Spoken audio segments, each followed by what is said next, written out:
You know, I was talking earlier about the D's and saying how a lot of D's, when they're talking to an S, they wish the S would speed up.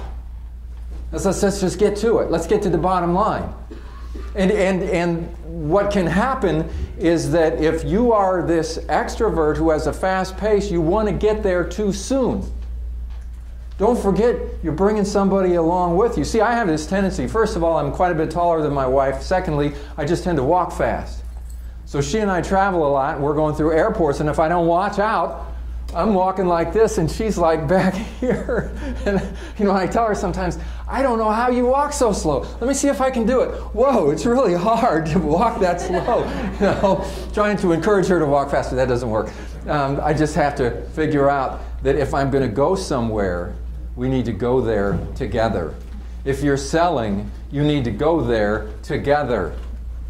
And if you are talking at a pace that is beyond where this person is, I mean, they're still trying to process what you just said.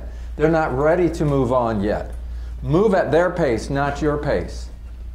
Learning how to do that is sometimes hard, especially for the introvert who may be a slower pace, and it's almost like you're ready to buy, but no, don't buy yet. You need to learn more about this software. It's like, maybe you need to tune into the faster pace because you're still back here thinking you've got to go through all of these steps. Maybe you don't have to go through those steps.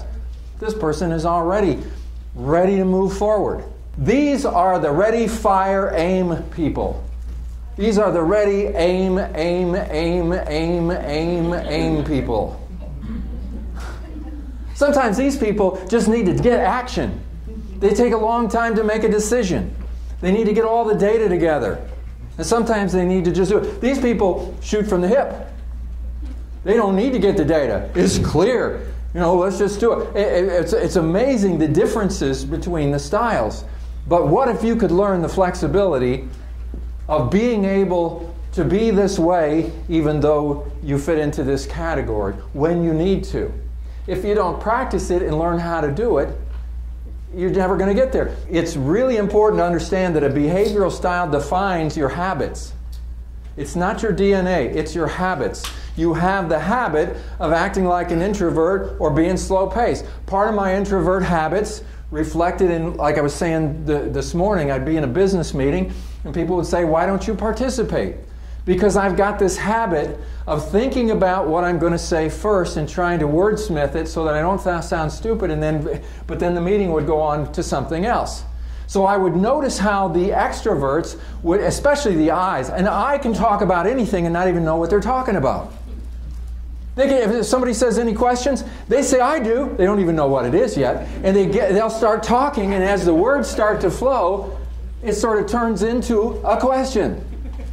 They think on their feet. And I watch this phenomenon over and over. I used to resent it. I would say, oh, this person's full of hot air. They don't even know what they're talking about. And that was my rationalization because I was a person who never said anything. And the thing I had to ask is, what value added? What value am I adding to this meeting? Why am I even here if I have it all inside? And I'm criticizing the person who's doing all the talking because they're talking too much, but at least they're talking.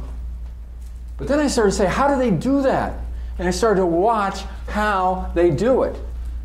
And my wife is a good example because she would do the same thing. We talk about it a lot. We laugh and we joke about the differences in our styles because I tend to be a computer nerd and I tend to be very technical. You know, she'll be sitting at her computer and ask me a question and I give her a technical answer. I give her a C answer and she'll say, no, give me the I answer, not the C answer, please. You know, and we realize how different we are, but by recognizing it, we get better and better at communication. At being able to anticipate when if she needs something, I don't just listen to what she says, I listen to the whole thing. I see her moods and I sense what's going on, and I realize there's a lot more behind those words. Well, that's what we need to do in sales too, because there's a lot more behind those words. And that ability to tune into people is really important. But if you are a natural extrovert and you don't get over it, you never stop talking. I don't mean you never stop talking. I mean that you talk so easily and so well and you have so many things to say that sometimes it's hard to slow down and just shut up. And that's what's needed. And then we got the introverts who are used to being quiet and so forth, and they need to be more exuberant. There's nothing worse. Let's say that I get an I on the phone and I'm trying to sell him something. And this is somebody who's just excited. They're excited about what's going on. They're happy, they're in a great mood. And I say, this is Roger Reese from Sage Software. You know, when I talk to you about, it's like, man, it's like I'm bringing them down. You don't want to bring your customer down. They can feel it. They can feel the energy in the air. But at the same time, if you're an I and you're in a good mood and you just had a great call and you're on top of the world and you get one of these real introverts on the phone, you can overpower them. You sound like a used car salesperson. And it's like too much hype, too much energy. You're overpowering. I can't talk to you. And they just want to get out of it. And you got to be able to sense that.